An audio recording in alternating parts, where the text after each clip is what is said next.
When starting a church, one of the first things you need to decide is where you're going to meet. We looked at a variety of different hotel and motel conference room options, but none of them were really up to par. We knew we had to have a place that would attract people. And so we came into the Holiday Inn Gateway Center, took a look at their rooms, and while they looked perfect, man, they were a little more expensive than I thought we could afford. But we went ahead and stepped out in faith, and we spent almost 10 months here using their conference rooms to get our start. This was the first nursery of our church. It's a conference room, not very child-friendly, but it was all we had to work with at the time. Another thing that we lacked were workers. We actually hired out a couple of young ladies, very sweet ladies, that came in each and every Sunday for us, both in the morning and at nighttime, to watch our kids, who at that time were simply Nicole and Winston.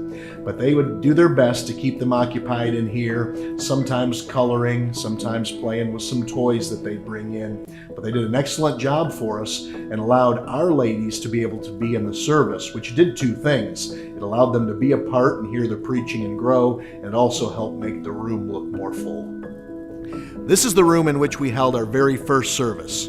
From the beginning of May until Sunday, June the 8th of 2003, we worked very, very hard to assemble a group of people to come together in this very room. We started, just Shannon and I and the kids. Nicole was 3, Winston was 2, and we were knocking 250 doors a day. We assembled a crowd of my young people from Georgia that were at college in Indiana to help us that first weekend. We had about 2,000 flyers that we got out all day on Saturday. As the day came to a close, we were running out of daylight. We just went to Genesee Valley Mall and started putting them under windshield wipers of cars.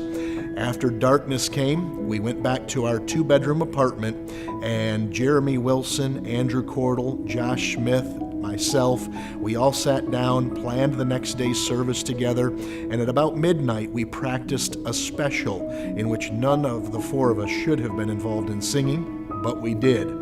That next morning, the very first service, we had 28 people show up. Granted, 4 of them were those guys, a couple of other out-of-town visitors, but I remember a 91-year-old man from Ontario, Canada named Bill Pavelin, who came to service, sat in the very front row, and at the end of the service, when I gave the invitation and asked if anyone needed to be saved, he raised his hand, and then he prayed with me to receive Christ as Savior. And that's how Lighthouse Baptist Church got its very first start. This is the room in which most of our services were held. We tried to get this room on a regular basis and usually could unless someone else booked it. This was also the room where a very special service was held. It was our 6-month anniversary, the first Sunday in December, and we had our charter signing service. And 23 people signed the charter, all adults, to become members of Lighthouse Baptist Church.